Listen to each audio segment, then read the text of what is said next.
Hi everyone, I'm the book guy. Over the last 8 months, I have been reading through the Percy Jackson books. I was only planning to read the first series, but then I read the next series, and pretty soon I had read all 24 books in this universe, because I enjoyed every single one of them. Now, I thought about doing one video on that series, one video on that, forget all that. Today we're gonna talk about every single Percy Jackson book, all in one ultimate video. The longest video I've ever done. Let's go!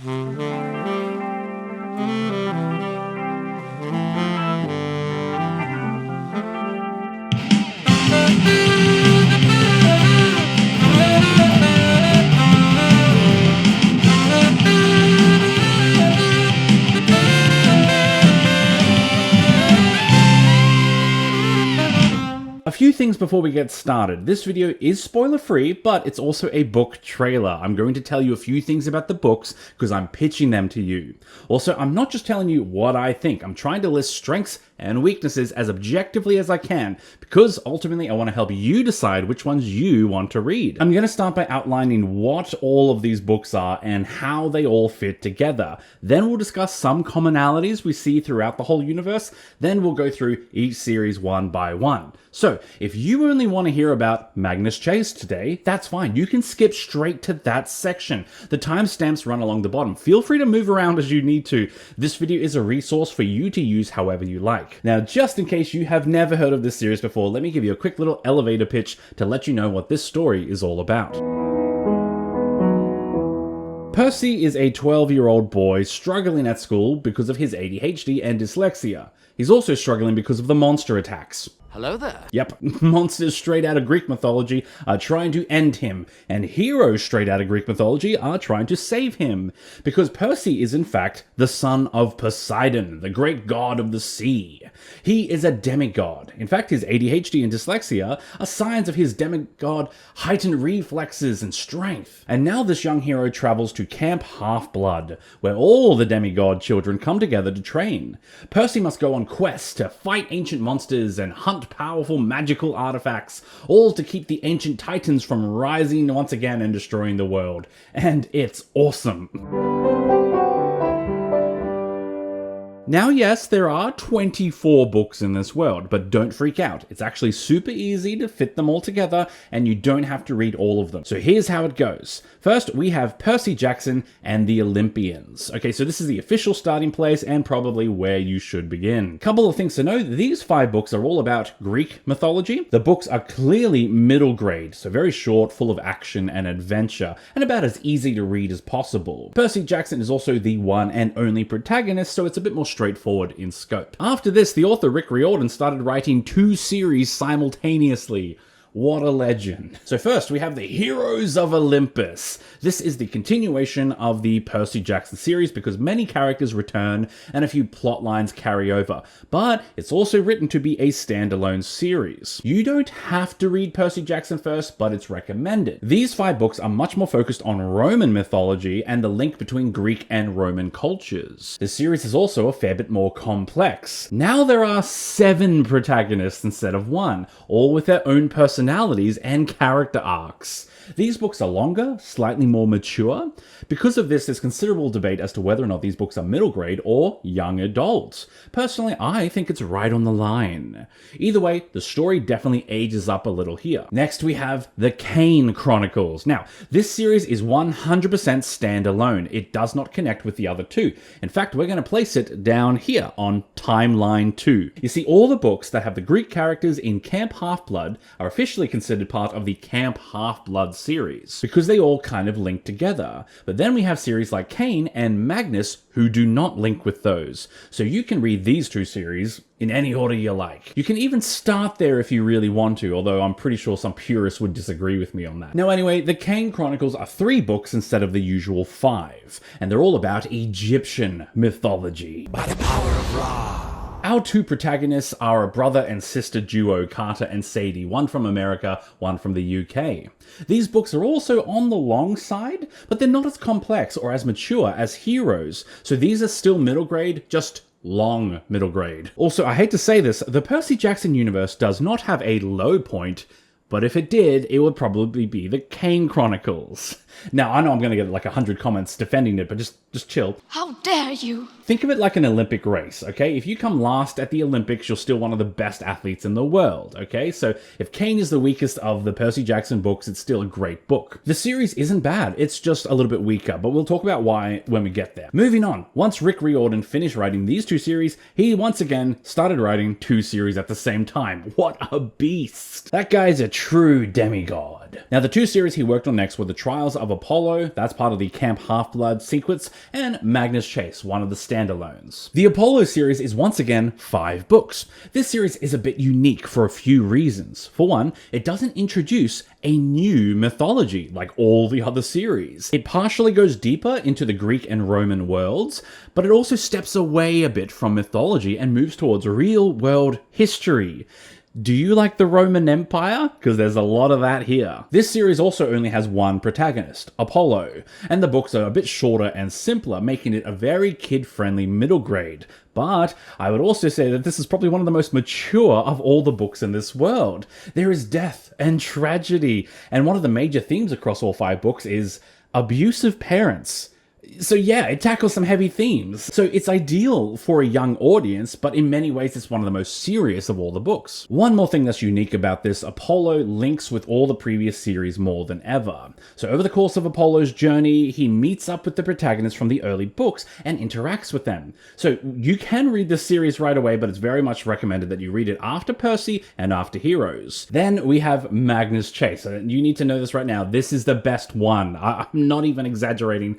Magnus is the best series. You gotta deal with it! Now, this one does have some crossover with the main series, but it's designed to be a 100% standalone, so it is part of our timeline too. Magnus is yet another trilogy, and it's all about Norse mythology, with Thor and Loki and Vikings, but also deliberately re-educating the reader on how Marvel movies got it all wrong. Magnus himself is the one and only protagonist, so it's a bit simpler in scope, and yet I would also classify this as being similar to Heroes of Olympus, right on the line between middle grade and young adult. So, those are the 5 series in the Percy Jackson universe. These 5 are all completed and finished, but the world is continuing. As of today, Rick Riordan is once again writing 2 series at the same time. Let's look at where the world is up to right now. First, we have The Sun and the Star. As you can probably tell from the cover, it is an openly queer book. I really respect Rick Riordan for just making that so clear. Could you imagine if you wrote 7 books in one series and didn't put a single queer character in it, but then years after the series finished, you wrote a tweet and claimed that one of the characters was gay all along and it was just never mentioned? That's a bit shallow, isn't it? Meanwhile, Rick Riordan is just like, oh, it's on the frickin' cover! Anyway, so The Sun and the Star was written as a standalone, but it is already getting a sequel. I think it's likely that we can expect more from this series going forward, but we'll see. The book has 2 protagonists, it's based on Greek mythology, and I'd say it's right on the line between middle grade and young adult. Also noteworthy, this book has 2 authors. Rick partnered with Mark Oshiro, author of Anger is a Gift. Mark is a Mexican author of LGBT fiction and uses they/them pronouns. So together, these 2 authors wrote an excellent fantasy story that elegantly weaves in queer themes, which we'll discuss more soon. Finally, Rick Riordan is writing a new series, Percy Jackson, The Senior Years. This series is literally a direct continuation of the original Percy Jackson series, like some 20 odd years later. So just like the original, it's one protagonist, it's middle grade, and the books are very short and readable. It was also amazing for me to read these books and see how far Rick's writing skills have come since he last wrote a Percy Jackson book. One curious thing to note, these books are actually a midquill. So they are set here, after Heroes of Olympus and before Trials of Apollo. Now, you don't have to read it there. I read them last in my read through, and that was totally fine. But these books do mention some things that happen in Heroes, so there are a couple of light spoilers. I do not recommend going straight from The Last Olympian to Chalice of the Gods. Okay, you should probably stop and read Heroes first. One final note, you'll notice I've only discussed the novels today, but there are in fact a whole bunch of short story collections and side quests within this world, and we're just not touching on them today. Unfortunately, this is my shortcoming as a book reviewer. I'm just not excited by short stories, so I don't read them. them. They're not my thing. Plus, this video is going to be long enough already. But you do have extra short stories in this world if you want them. For example, you have the Demigod Files, which are short story collections based around Percy Jackson. Then the Greek Heroes, for example, is a story of Percy Jackson himself telling you the real history of ancient Greece. Then there's Demigods and Magicians, which is a crossover book of short stories between Percy Jackson and the Kane Chronicles. So again, we're just focusing on the novels today, but there are many more stories out there. If you want to know more, check out Rick Riordan's website. It's very clearly laid out and you can find all of the side quest novels in there. And that's it. That's what they all are. Now, let's look at some of the things that all these series have in common. Okay, there's a lot in common with all these series across the board, so we're going to break it down into world building, characters, and plot lines. First, all of these books draw upon mythology and history and then blend it with the real world. The beauty of this is that the books are all incredibly educational, without being obvious about it. I cannot believe how much I learned while reading these. And I'm a university graduate. This world is full of monsters and gods, all good or evil. In the middle are the demigods. So these mortal heroes have all sorts of magics and superpowers that they use to fight evil. Yet the exact nature of these sides changes multiple times and is reimagined for each new series, so there's plenty of variety. Sometimes the magic side of things is a little bit random, but for the most part, it's a solid magic system. We don't have people fixing problems with magic. Our characters are actually clever. Speaking of characters, all of these books will have a young protagonist who actually has a character arc. I know. I really appreciate this. Rick makes these characters relatable by giving them flaws, fears, insecurities, and all sorts of personal problems that are common to the middle grade readership. They're never just a blank slate blob of nothing that the reader is meant to project themselves onto. Rick uses these stories to teach kids to trust themselves and accept who they are. Although this can be a double-edged sword, so all of our characters are struggling with self-doubt. That's a good thing, and yet after 24 books, it can start to feel like they all go through the same struggle. This is especially noticeable in Heroes of Olympus, where 7 protagonists all secretly doubt themselves. It's a little repetitive, even though it's a good thing. Also, all of the mythological characters, so the gods and the monsters, they tend to be comical characters, more like caricatures. An exaggerated character that's goofy and silly is played up for fun because it's a kid's book. It's a kid's book, Santiago! Though as an adult, a few of these had me rolling my eyes. This is one of those stories where the kids are the smart ones and the adults are all dim-witted. But this is something that's toned down a little bit over the course of the series, so some gods and monsters even have character arcs in the later books. Finally, with the plot lines, it's all about quests, with a little bit of mystery sprinkled in. Most of these books are quest storylines, where the characters go on a journey, encounter all sorts of people, places, and creatures out of mythology. There's usually a mystery to solve, some magical object to find, and an absolutely crazy amount of action. This is probably the greatest strength of the whole series, because every single quest line just seems to have unlimited cool new things to explore. The mythos here is so rich. This can also be a double-edged sword. Every encounter with mythology is unique and interesting, but over time, you begin to see a similar pattern to these encounters. The hero meets an enemy, learn about its history, defeats the enemy in a clever way, and then moves on and literally never mentions it again. There is a certain predictability to it, but that's also something that the series improves over time. By the end of Percy Jackson and the Olympians, yes, there is a bit of a formula we follow for every quest. Yet books like Magnus Chase and Apollo just throw that formula out the window multiple times. Also, all of these books have as much humor as you can cram into those pages. They're funny books. Though personally, I found that Rick's humor writing improves over the course of the series. So the early books are still funny, but the later books are more funny.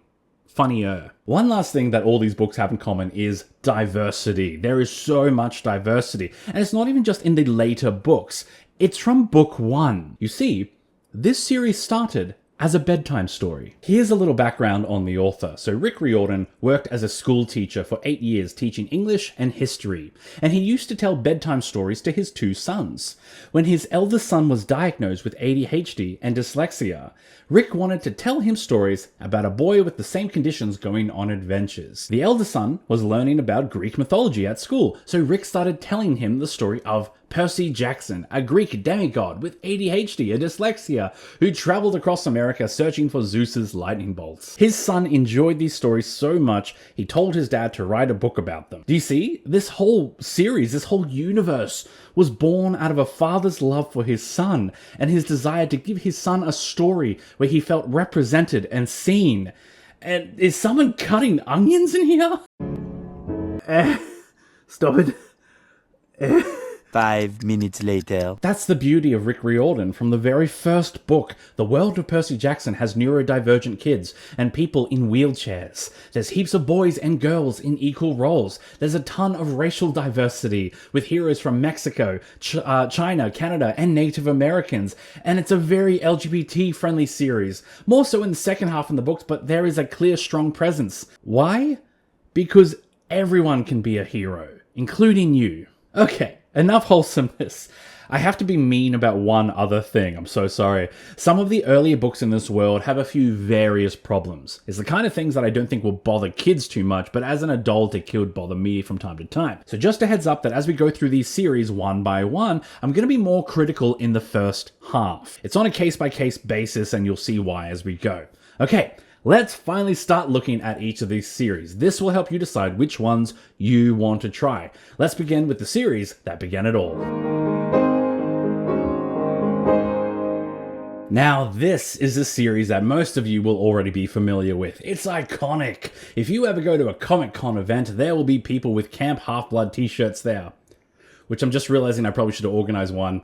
But I'll still explain this series anyway, even though you probably all know it because we just want to cover our bases today. We get introduced to everything here. Percy Jackson, the demigods at Camp Half-Blood, gods and monsters, the whole mythology, etc. Percy literally shows up on day one, and the supreme god Zeus is already angry with him. Don't you hate it when that happens? Zeus thinks Percy stole his lightning bolt, so Percy goes on a quest to find the real lightning thief. Now, these 5 books are 5 individual quests, but there are threads that link them all together. First of these threads is the big bad guy. The ancient enemy of the gods is the Titans, and they're trying to return, so all of these books are part of the bad guy's evil plan. That's not a spoiler. It's on the blurb, on the back of the book, and in one of the titles. Do you get the sense that this comes up a lot? Anyway, the second overarching plot is the mystery of Percy himself. There is some sort of prophecy about him. Now, that's not because he's the chosen one, okay? There are just lots of prophecies in this world. But it's a question of his individual destiny. There's something special about him, and we don't know what. And the third plot is the gods being absentee parents and not giving a damn about their demigod kids. Many of these kids feel neglected by their divine parents. Hashtag relatable. This can lead to some resentment. That's why demigods have more power than they realize. Because as the gods seem to fail time and time again, and the Titans try to rise up, the demigods realize that they have the deciding vote. They have the power to preserve or to destroy. This series has 3 main characters, which you probably already know about from pop culture. Percy himself, his best friend Grover, who is a satyr? I don't know. Half human, half goat. And Annabeth, daughter of Athena, the goddess of wisdom. Annabeth has her mother's brilliant mind. Now, here's my first bit of criticism for this series. I know that these 5 books are overall very good, but there are a few weak areas. One is characters. They're not totally bad, they're just a bit flat. It's mediocre character writing. Grover is the funny one who cares about nature. Annabeth is the serious one who's smart. Percy is the morally idealistic one who is reckless. That's it. It's a bit basic. I'd give it like a C. In terms of grading. It's enough to pass, but it's definitely far short of where the character work ends up later on in this world. I honestly think that Rick Riordan's character writing is the one area that has seen the most significant improvement over 24 books. It ends up being quite fantastic. Unfortunately, many people only read the first 5 and get an underwhelming sense of the character work here. One other weak area is some of the mystery plot lines, because so many of them are just things people don't tell Percy. So the camp counselor is Chiron, the centaur from Greek mythology. Chiron is constantly like, there's a secret, but I can't tell you. And then later he's like, oh, I guess I can tell you now. This is a little frustrating because that's not a real mystery plot. I mean, yeah, the secrets intrigue the reader and you do want to know more, but Percy doesn't have to work to earn the revelation. Someone just held all the information and then just gave it to him later. Of course, this isn't true for all the mystery plot plot lines, but this trope of keeping secrets from the hero happens a lot in the first series, and it's a cheap trick. On the other hand, the quest plot lines are a lot of fun. There are so many cool monsters from ancient legends and old stories brought back to life. These books may be middle grade, but there is some high quality literature among its pages. As I said before, you learn without realizing it. Although I think by the third or maybe fourth book, there can be a bit of that quest formula we talked about earlier. You know, meet the monster, learn about the monster, defeat the monster, forget it forever, you know. And I think every reader will react differently to this. Some won't see any problem, some will lose interest at different points. Even if every encounter and every monster is unique in and of itself, it can still be formulaic and predictable. This series also introduces the prophecies, a major staple of this world and Camp Half-Blood in particular. There are oracles in this world who can predict the future in very confusing ways. It can be a little tropey, you know, the whole confusing prophecy that only makes sense afterwards. It's very Macbeth. Macduff was from his mother's womb untimely ripped. And yet, it's still a clever piece of foreshadowing things to come. There's also a bit of relationship drama. So Percy is a teenager and deals with love and loss and heartache and all the awkwardness that comes at that age. One final note, Percy Jackson does not get enough credit, you know, in general, but specifically for how much independence it gives kids. In every middle grade series, there's always an adult on standby as a safety net. If they go to magic school, there are plenty of magical teachers. But in Percy Jackson, the kids are constantly sent on quests, and the adults are just like, Some of you may die. and then just yeet them out of the nest. While this is obviously heartless and irresponsible if it were to occur in real life, it's also incredibly empowering when it appears in fiction. It shows kids that they are capable, strong, trustworthy. They can handle big things, fight big battles, and handle big decisions. It's exactly the kind of empowerment that kids need to see more often. So shout out to Rick Riordan for doing this, arguably better than anyone. And one final note, the ending is great. Keeping it spoiler free, of course, but the fifth book brings it all together and wraps it up in a neat little bow. It truly resolves everything we have so far, so don't feel that it's going to trick you into reading everything else in the world. Book 5 does give you a stopping point, although it does give you a strong hint of what's coming next. Let's get into that. Alright, this is the big one. The longest of the series by word count and the most ambitious. And it faces some challenges. In many ways, Heroes is my favorite series and in some ways is my least favorite. What's it all about? Well, Percy Jackson goes missing. Wait, did someone copy that?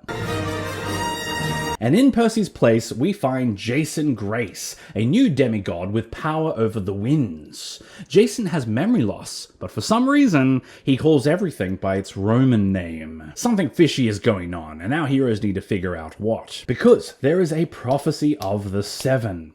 And don't worry, it's not a spoiler. It's mentioned right at the start. 7 half-bloods shall answer the call. To storm or fire the world must fall. An oath to keep with the final breath.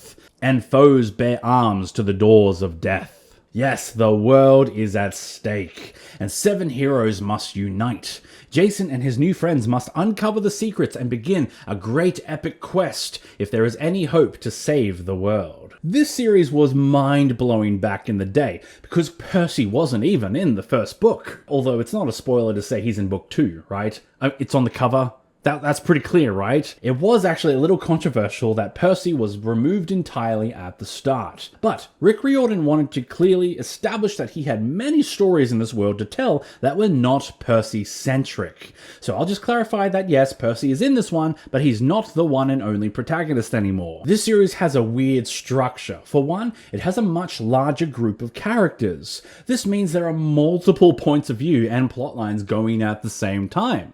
The books even split up the characters sometimes and head in different directions, so it's very different to the previous series. We also have a new big bad guy for this one, although I'm going to keep that one entirely a secret. Let's just say there are bigger and badder things in this world than Titans. As I mentioned, there are a total of 7 protagonists here, and I can't tell you who they are because that's part of the mystery, but our main 3 are Jason, Piper, and Leo. And here we have some deeper character work. Jason is struggling with his forgotten identity, his incredible natural wind powers and the weight of expectation of everyone looking to him for guidance. Piper is a Native American. She's a kind and beautiful person, but she's hiding a terrible secret about her family. She's convinced everyone would hate her if they learnt the truth. And Leo is from Mexico. He's the clown of the group who's always making jokes, but he's hiding a terrible secret about his family, and he's convinced that everyone would hate him if they learnt the truth. Yeah, remember what I said about everyone having self-doubt?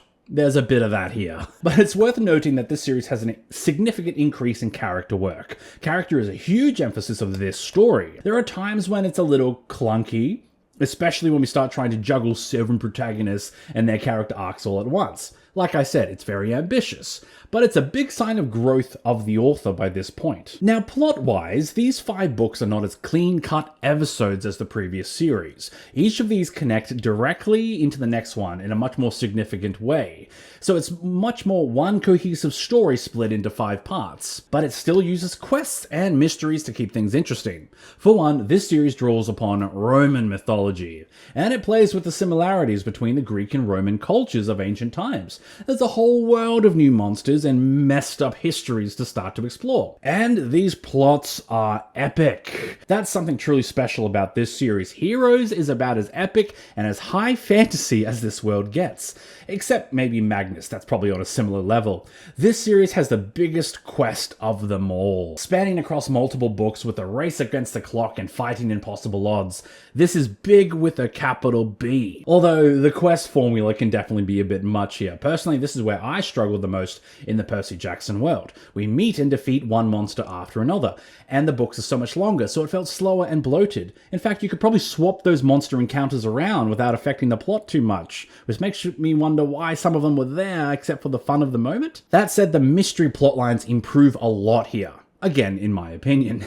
The heroes actually have to be smart and find clues and figure out the truth. Remember in the last series how many of the mystery plotlines were just things people don't tell Percy? Well, we have none of that here. In fact, there's a fun little callback. At one point someone says, "Oh Percy, I have a secret and I can't tell you." And Percy just draws his sword and points it at him and is like, "You tell me now." Yeah, that's character growth. One of the big challenges in this series is balance. There are multiple plot lines splitting in different directions, and there are times when the books felt like they were straining to keep them all in perspective. Some plot lines fall to the sidelines and then are suddenly super relevant again. Some characters don't get half the screen time as others. In many ways, I think this is the series where Rick leveled up his writing. The books after this one are much stronger for it, but there are some growing pains here. Overall, it works, but it can be inconsistent. Okay, there's one interesting plot line I want to touch on, so excuse me while I go completely off topic and make a mountain out of a molehill.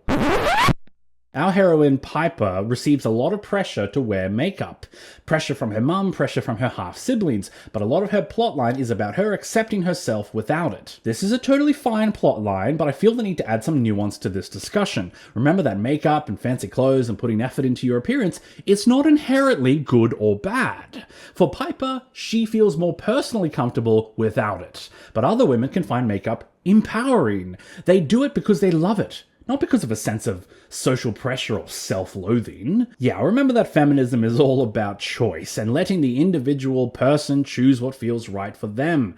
There's no one perfect way to be a woman. So some will choose makeup, some will not choose makeup. What's important is that they choose for themselves. So Piper's plotline of rejecting makeup is totally fine, but I wish there had been some clarification that that was her personal choice, not the right choice for everyone. As you can see, I just had strong feelings about that. I had to get off my chest. Now, is this ending worth it? Yes!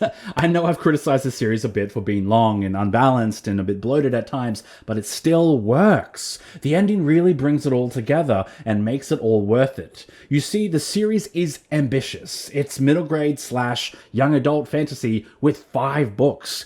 And it delivers something suitably epic at the end of it. So I still believe it's worth the reading despite all my criticisms. And speaking of criticisms, let's move on. I'm joking.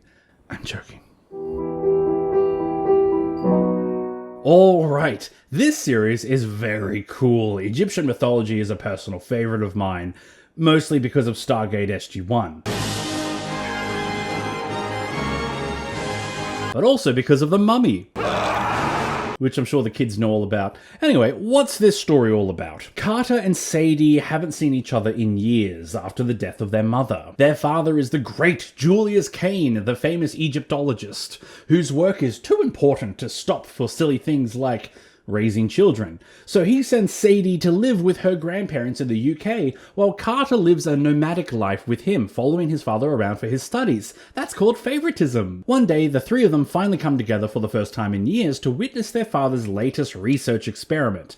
Except things go horribly wrong and their father vanishes in an explosion of magic. What a great dad. He has awakened the ancient powers of Egypt. Now the old gods have returned and plan to resume their great war. The Kane siblings must begin a dangerous journey to discover what their father was really researching and find his true goals. They must discover the truth of their family bloodline and a secret order that stretches back to the time of the great pharaohs. That is, if the siblings can avoid killing each other first.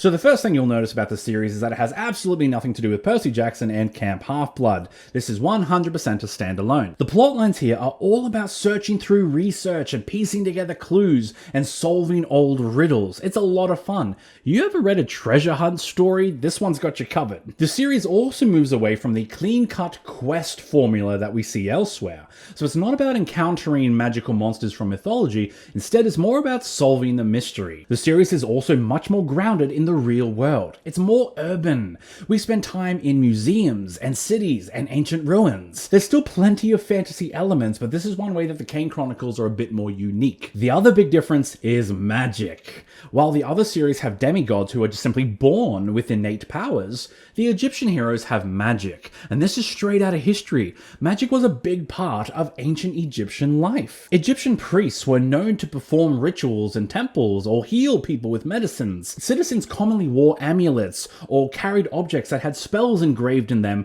for their magical properties. Egyptian magic is mentioned in the Bible, and it shows up in pop culture with the familiar Eye of Horus symbol. Even today, people are unsure exactly what this magic was and how it was used. Although, I tried to research this part further for you guys, and then I realized the internet is just saturated with pseudoscience and conspiracy theories about Egyptian magic.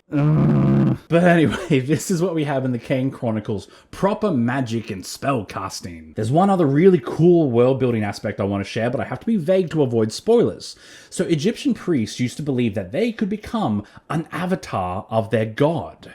So instead of demigods who are born with part of their divine parents' powers, the priests of Egypt can go one step further and have a god's powers fully awaken within them. However, this is extremely dangerous, and you can easily lose yourself to your god's personality. So there's a high cost to so much power. Now let's talk characters. A big part of the story is the sibling rivalry between Carter and Sadie. In fact, the story is even told from their point of view. They are sitting together with the microphone, recording their stories audibly, and they often snatch the microphone away from each other between chapters, or then interject in each other's chapters as well, which is a very fun storytelling device. But here's my big criticism of this whole trilogy. Carter and Sadie are probably the most generic characters in this whole world. There's so much emphasis on their sibling rivalry, and it's a very well done sibling rivalry, but they have almost no personality outside of it. I found it really hard to sympathize with them. They didn't really have an arc except of siblings who learn to get along, kinda. One final note here, this series really is all about family. The Kanes are a very broken family after the death of a parent and siblings moving to different locations. This is common for many readers who may come from a family where everyone does not live together in one home. Maybe they've lost family members or they live far away, but they are still family. And I know the concept of family is something that gets joked about a lot. I got family. But it's an important story. So, despite my criticisms of the characters here, you may still relate to the story a lot and get a lot of joy out of reading it. There has been talk about these three books getting a film adaptation. Netflix was looking at it for a while, but then dropped it. And I know Rick has talked about Disney Plus picking them up since they are currently making the current TV series. But nothing is confirmed in stone so far. But let's move on. This is such a long video, we've got so much more to go. Now introducing my personal favorite series. And I can finally start getting excited. Oh yeah, now we're talking. Now, why do I think this one is the best one? Well, first of all, Magnus Chase has what I might just consider to be the greatest opening line of any series ever. Allow me to paraphrase. This is the story of how I died in agony. I know what you're thinking. Wow, Magnus, that sounds awesome. I wish I could die in agony. No. Just no. It's just so perfect. Magnus Chase is a homeless boy living on the streets of Boston, but when he dies in an act of sheer bravery and glory, he is selected by a Valkyrie and carried off to Valhalla. He becomes one of the Inherja, the bravest of warriors who lay in wait for Ragnarok, the final apocalyptic battle. Except, it looks like Ragnarok is coming early. Someone is trying to set it off now, unless Magnus can find an old weapon, an ancient weapon, from the time when gods walked on the earth. The only problem is that no one knows where in the 9 realms this weapon has gone. So this series is like 95% standalone, okay? There is some light connection with the main series. You know Annabeth from the Percy Jackson series. Magnus is actually her cousin. They share the last name of Chase. So they interact a few times, okay? There is some crossover between series, but reading Magnus won't spoil anything that's in the Camp Half-Blood series, other than who Annabeth is dating, but also... come on. Anyway, this series is all about Norse mythology, so Vikings, the Hammer of Thor, and Frost Giants. It's so cool. That said, it's Norse mythology, so I assume you all know who the villain is going to be at this point, right? Yeah? Yeah, no surprises here? Taking bets on... Loki! Yeah, that's not a spoiler. If you've ever read Norse mythology, the villain is always Loki. Okay, it's like 90% of the time Loki. But this is one of the reasons why this series is so great. We still have epic quest plot lines and mystery plot lines as this world is known for, but Loki introduces a whole nother level of scheming. Loki is a liar and a trickster, and our characters have to be smart and cunning to avoid his traps. That's why I love this series, because I think it's smarter. This is a game of strategy. When you play the Game of Thrones, you win. Or you die. There are many players moving their pieces on a chessboard, and our characters have to outthink them all. There are many more layers into this story besides just adventures. That said, the adventures are great too. In fact, one of my favorite parts of these quest plot lines is they go beyond the realms of Earth. This is more fantasy than any of the other series, except maybe Heroes. They go into other realms entirely. And I cannot say more without spoilers, but it's fantastic high fantasy. There's also very different humor. Instead of the usual sarcastic and droll teenage humor, this series has gallows humor. It's all about death and violence, because they're Vikings, and half of them are dead already. So I may be very biased here, because I love dark gallows humor, but I thought this was the funniest series of them all. Just putting that out there. Now let's talk characters. So Magnus is our number 1 character. Magnus is unique out of all of our heroes. Everyone else in these books have incredible, mighty powers that can blow stuff up. Magnus, on the other hand, is a healer. His gift is with plants and nature. He is not a fighter. So he really stands out in this world, but even more so in Viking culture, where it's all about battle.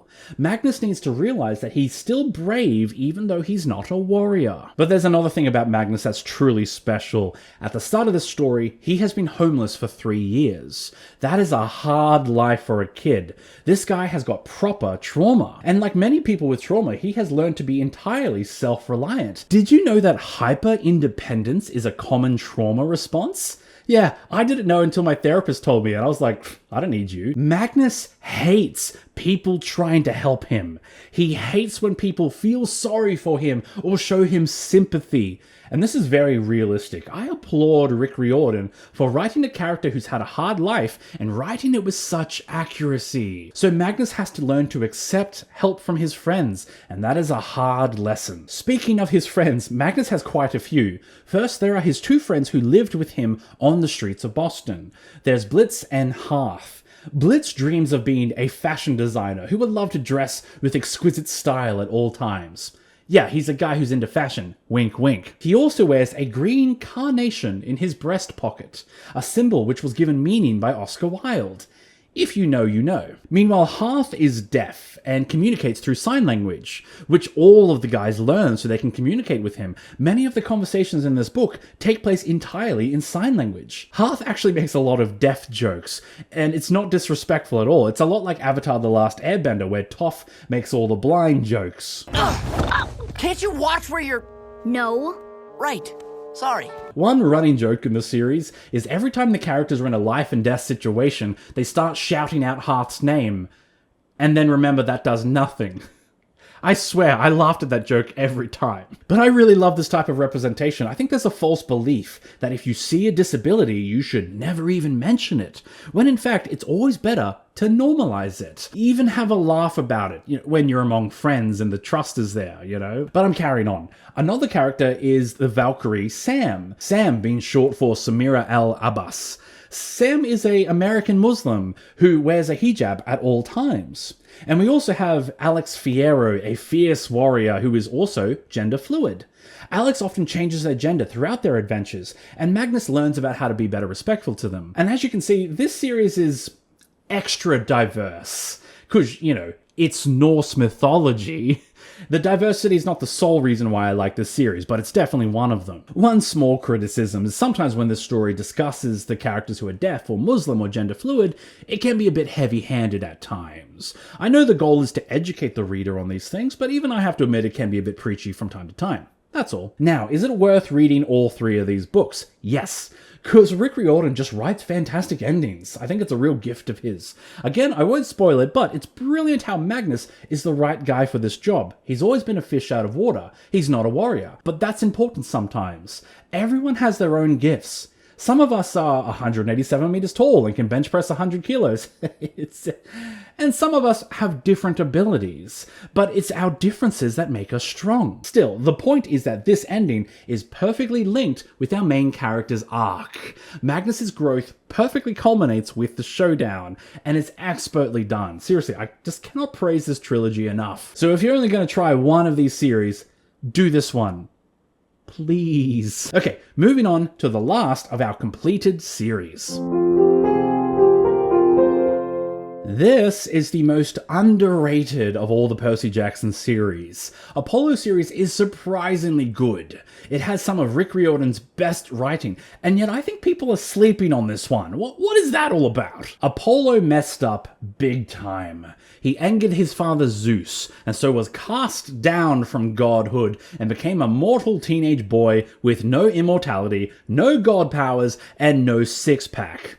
Devastating. You're devastated right now. Apollo has many enemies that would love to take this chance to remove him permanently. And strangely, all of Apollo's friends don't seem that happy to see him. But there's a bigger problem. Apollo is the god of oracles who prophesy and predict the future, but all oracles have gone offline. Is someone trying to steal their power for their own means? Apollo cannot wait for his godhood to return. He has to find out the truth now. He cannot risk delaying, because how can you fight an enemy who knows the future? When I started this series, I was skeptical about the main character being a former god. Will they be sympathetic at all? And the answer is a resounding yes. He's such a well-written character. Apollo starts off full of pride and self-admiration and arrogance. He expects people to be honored just because he showed up. He's constantly thinking, wait, why aren't they worshipping me on the spot and weeping with joy? And, I get it. But we soon see how many regrets Apollo has after his 4,000 years of life. Loved ones lost, failures, defeats, you name it. And Apollo begins to question his relationship with his father Zeus. And wonder how healthy he can possibly be if he keeps being made mortal and being banished to Earth. Because, yeah, it's happened like 4 times now. This is a story that's not just about a god being made human, but about someone learning to be human, and what that means for all of us. Also, Apollo is quite openly bisexual, and is discussed several times. There's one early scene where Apollo meets his demigod's son, and his son says, "Dad, I'm dating another boy. Does that bother you?" And Apollo just chuckles and says, "Son, in my 4,000 years of life, I've had about 300 boyfriends. Of course I'm okay with that." I love my son. I love you too, Dad. Now, the whole thing about the oracles not working is a very clever mystery. In the past series, each bad guy is bigger and more powerful than the last. But in this story, it's not about power. I mean, it'd be a pretty cheap trick to try to escalate the tension by just increasing power levels. Instead, these mysterious bad guys are working in the shadows. They're not necessarily more powerful than the Titans of old, but they're definitely the smartest villains yet. If they can control the future and time itself, they can become almost unstoppable. The laws of time are mine, and they will obey me! This series also has the most crossover between the previous ones. So right from the start, you have two main characters in this series, Apollo and Meg, and we'll talk about them in a second. Yet each one of these 5 books will team up with one of the protagonists from the previous books. So we have Percy, Annabeth, and Grover from Series 1, and the 7 protagonists from Series 2. In the Apollo books, Apollo and Meg will team up with some of these protagonists in Book 1, and then different protagonists in Book 2. And over the course of the series, we eventually spend time with each of our former protagonists. We catch up with them and show where they're up to now. It continues their character arcs in interesting ways. So this series definitely should be read after the other 2. Another unique thing is the history. As I said at the start, this series steps back from mythology and moves more into history. And I'm really sorry, I actually can't say anything about it without spoilers, but let's just say we learn a lot about the Roman Empire. So there's that. Now the main 2 characters are Apollo and Meg. Meg is another homeless girl who meets Apollo when he falls to Earth, and quite by accident, Apollo ends up swearing to obey her. So it's very much a reluctant master-servant relationship.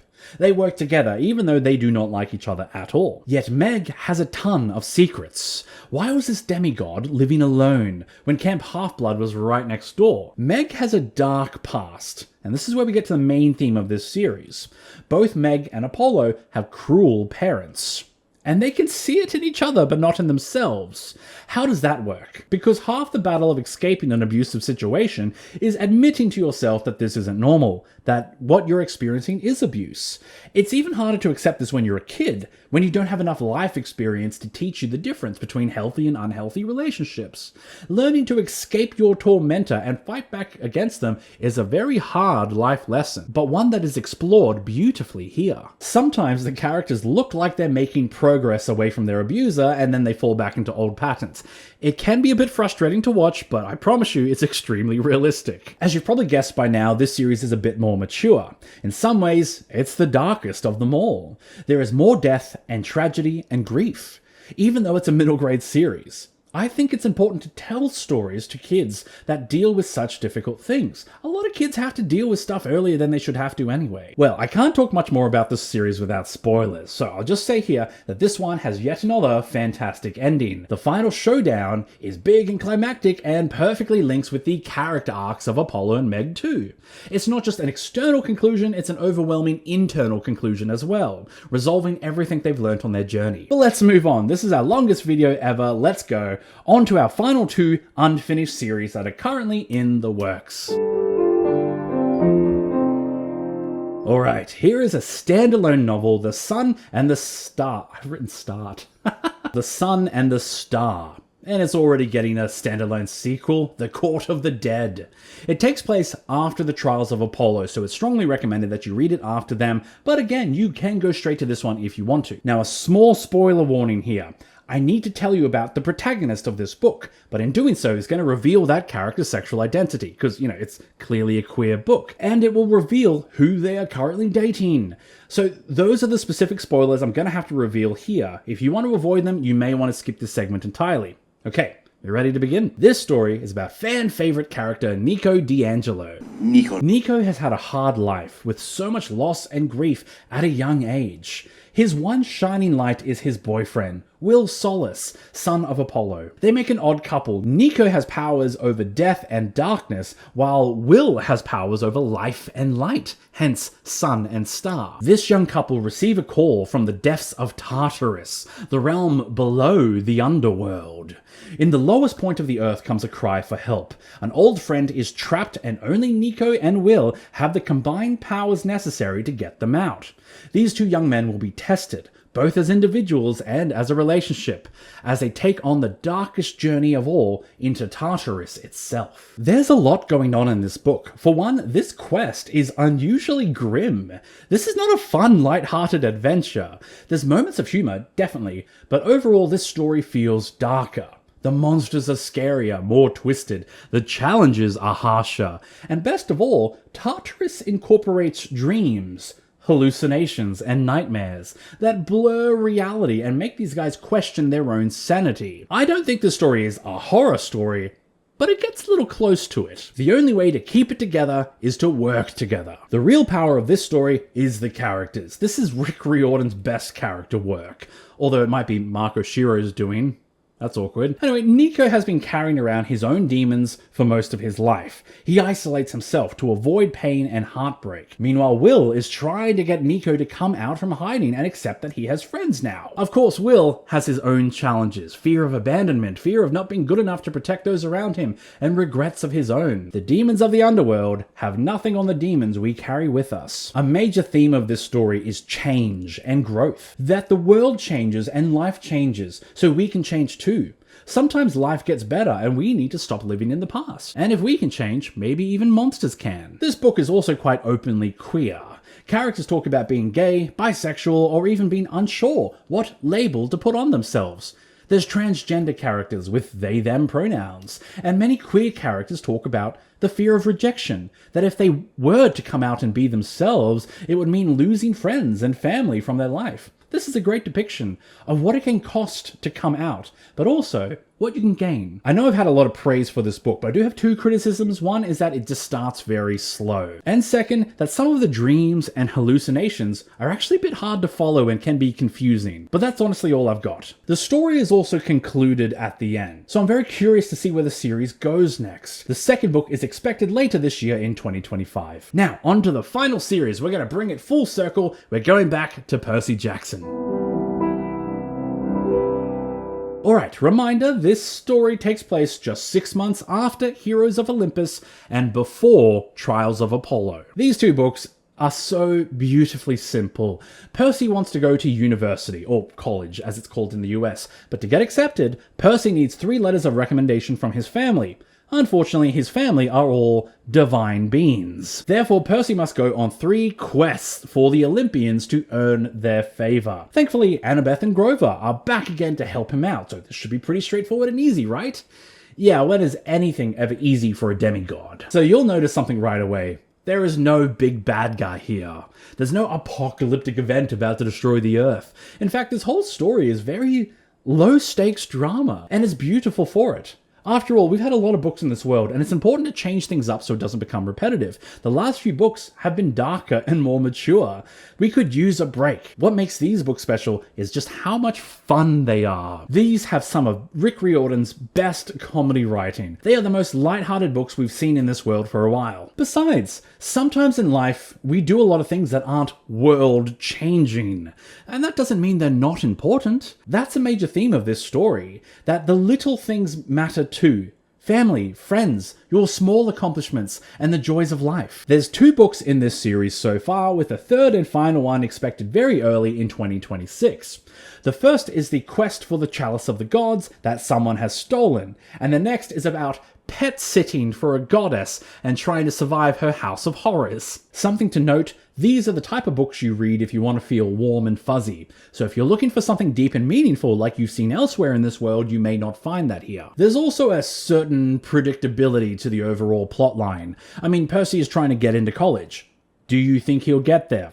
Come on. So some of you may not enjoy a very straightforward story, but others will find it very comforting, even cozy. A major strength of these books is the characters. As I said, Percy, Annabeth, and Grover had been kind of flat characters in the past, but in these books I was impressed by how much they have been fleshed out and given more depth to their personalities. It's a sign that Rick Riordan's character writing has come a long way. It's much clearer that Percy has ADHD and dyslexia. He has scenes where he trails off in mid-conversation, but also scenes where he figures things out faster than everyone else, or scenes where he just can't sit still. It's more show, don't tell. Annabeth also has more nuance than just the serious one, and Grover is more than the silly one. Also, these books return to the world of Greek mythology, but there's still so much to explore, and all of the mythology here is still new stuff despite being books 23 and 24 in this series. New gods, new histories, new stories. It's just good stuff. Now, I can't speak for how the final book would turn out or what might be beyond that at this stage, but I just want to emphasize again how fun these last 2 books are. Think of them as adventure comedies and you can't go wrong. And I think we can end it there. Well, there you have it. We have officially covered all 24 books in the world of Percy Jackson. Hopefully this has helped you decide which ones you want to try. So, good luck and happy reading. This video took a ton of work, I'm not gonna lie. Months of reading, many long hours of scripting and editing. So if this helped you in any way, I would love if you could show me a bit of love and support in return. It's free to subscribe and comment your thoughts on Percy Jackson below. That YouTube stuff really does boost my videos and the channel overall. And if you want to go the extra mile, I'd really love if you were to check out my shop where I have bags and t-shirts and book-related pins.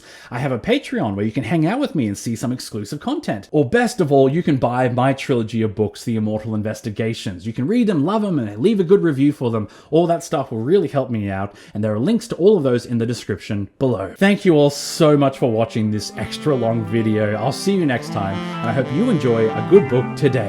Bye!